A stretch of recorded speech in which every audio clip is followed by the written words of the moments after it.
Alright. Let me just start by saying I'm not Australian. My sister Jan lives in Australia, and I was staying with her for a couple weeks after I graduated from college. It was at the end of the first week and we had visited all the zoos and botanical gardens and stuff that I wanted to see, so we were sitting around her apartment drinking with some of her friends. They were pretty chummy with me, though I guess that was because I had brought more than a few bottles of booze with me in my checked bags, at my sister's request. You wouldn't believe how otherworldly expensive liquor is in Australia after growing up in Missouri. Anyway, conversation eventually drifted to my folklore minor, the couple of undergrad papers I'd published in small societal journals, and my general love of weird/spoopy happenings. I saw this bizarro look pass between Jan's friends and they asked me if I wanted to hear some real avo lore straight from the source. I practically pissed myself at the offer. Cut to the next day and we were driving out to visit a farm owned by some friends of Jan's friends that lay out in the bush. The real Aussie experience. After a few hours driving through endless red clay desert, we pull up to this farm whose primary inhabitants seem to be chickens, dogs, and barefoot children. We piled out of the car and stood in the hot dust, watching as a couple of the ankle biters ran inside the nearby farmhouse. As we stood there sweating awkwardly, I heard muffled talking from inside the cottage. Suddenly this huge Aboriginal man burst through the door with a shotgun casually cradled in his arm. Jan's friend Bella rushed forward and wrapped the guy in a hug. After some pleasantries he introduced himself as Mickey. He thrust a big call-used paw out for me to shake, I obliged, and we sat down at the kitchen table. He offered me a beer and said, "So you're the bloke with the degree in storytellin'?" "Well, more like story listening but pretty much, yeah," I replied, explaining my interest in old Aboriginal lore and such while trying not to come off as the most pretentious white liberal in the country. Mickey just listened and nodded with what seemed like general appreciation. After my bit we talked around the table and I got to know the man a bit better. It turned out that Bella's parents were good friends with Mickey and even owned the land next to his.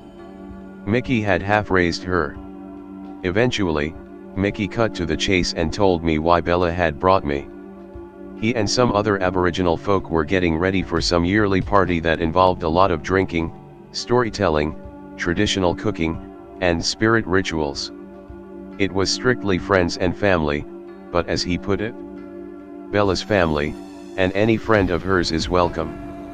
I was beside myself at the opportunity and thanked him profusely for the privilege. Looking back, I kind of regret my enthusiasm. Apologies to anyone potentially reading this. I haven't slept in a while, so it's hard to buckle down and write with any semblance of speed, but I digress. Fast forward to that evening at the party. It really did have the atmosphere of a party. There was a bonfire, beer, people milling around who ranged in age from 6 to a few old folks who looked to be a few years shy of 110, and the best damn barbecue I've ever tasted. It wasn't hosted at Mickey's, but rather at another farm about 50 miles southeast where the forest, such as it was a bit thicker. As the night wore on, however, the tone changed. Despite being more than a few beers in, I noticed that families with children were leaving for home. Kids that I thought actually lived at that farm climbed into trucks with relatives and left. By the time the moon was up, there were about a dozen of us left, me, Jan, Bella, Mickey, a few adults about Mickey's age, and 5 of the older folks. I then realized that there wasn't a single car left. I asked Bella about it and she replied, "This isn't the right space for modern technology, yeah no." I did, but barely. As if following a script, we all pulled in around the bonfire as Mickey and a few others heaved the last few logs onto it. The fire blazed and crackled, casting eerie shadows across the night. I swore I felt the trees lean in, listening to the fire. To us. We were beginning, but what, I didn't know.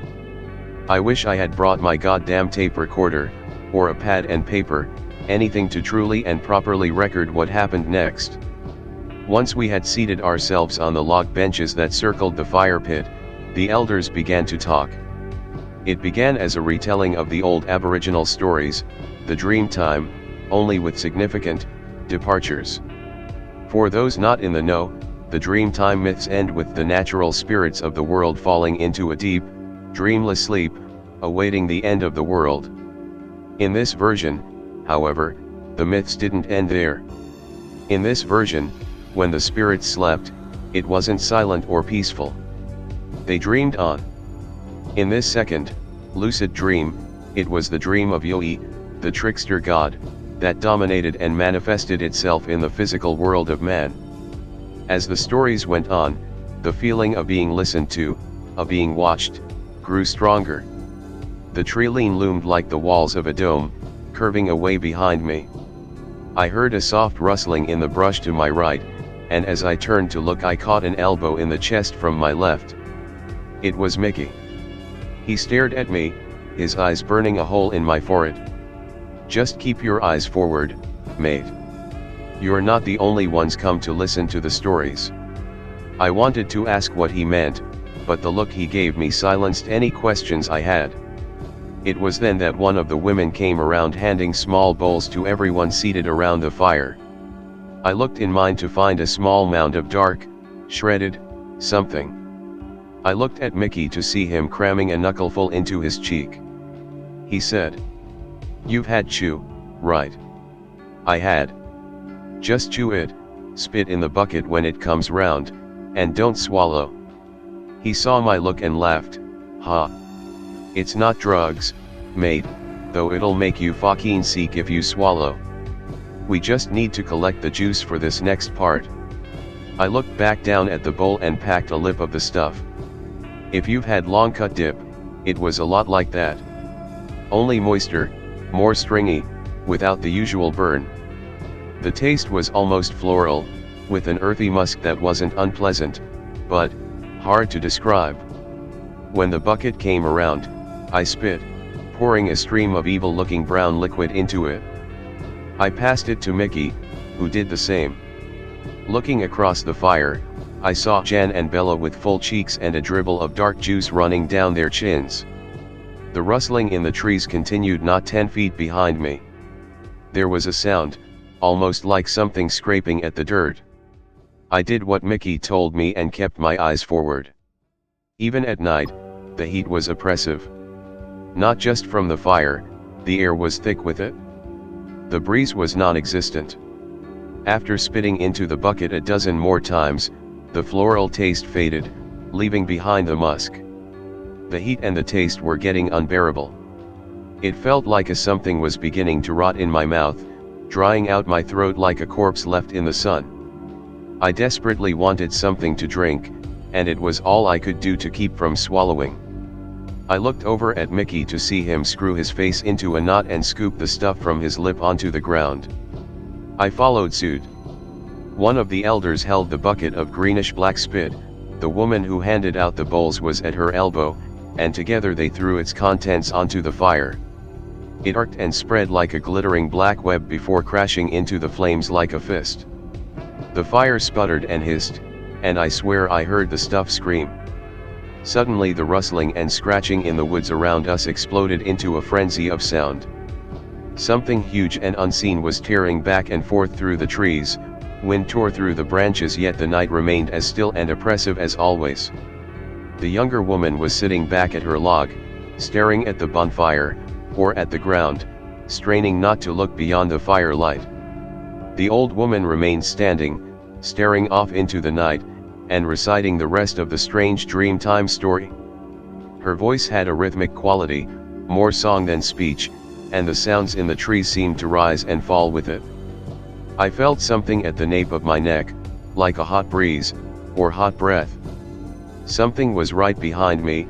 I could feel its eyes boring into the back of my skull, hear it breathing. I gripped my log seat for dear life, fighting the urge to look, to scream, to run. In the distance, beyond the firelight, I thought I could see shapes moving, eyes hind glinting from beneath the bushes to just below the treetops. The old woman's voice rose in volume, and I could feel that the story was about to end. As she continued, a sense of anticipation came from the thing behind me, as if it was waiting for a mistake, something that would break the circle we had made. Warm liquid fell on the back of my neck and I felt myself prepare to get up and run, nearly did, when, it out of nowhere came to a stop. Like turning off a light, the sounds vanished. The group seemed to let out a collective sigh. The feeling of something behind me, waiting to snap out and grab me by the throat was gone, like it was never there. I reached back and felt my neck dry. I looked to my right, I looked at Mickey, I looked behind me. The sun was just beginning to peek over the horizon. Just as I was about to relax, however, I looked down.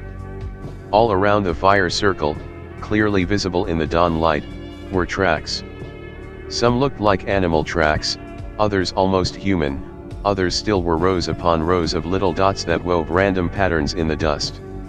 All the tracks stopped just a few feet from where we sat. All of them, except for those behind me. Down in the dirt was an imprint of something huge, only inches from the bench. Little beads of dirt marked where something wet had dribbled and coagulated into the dust. Something red. A few of the others set about with brooms, clearing the tracks and marks.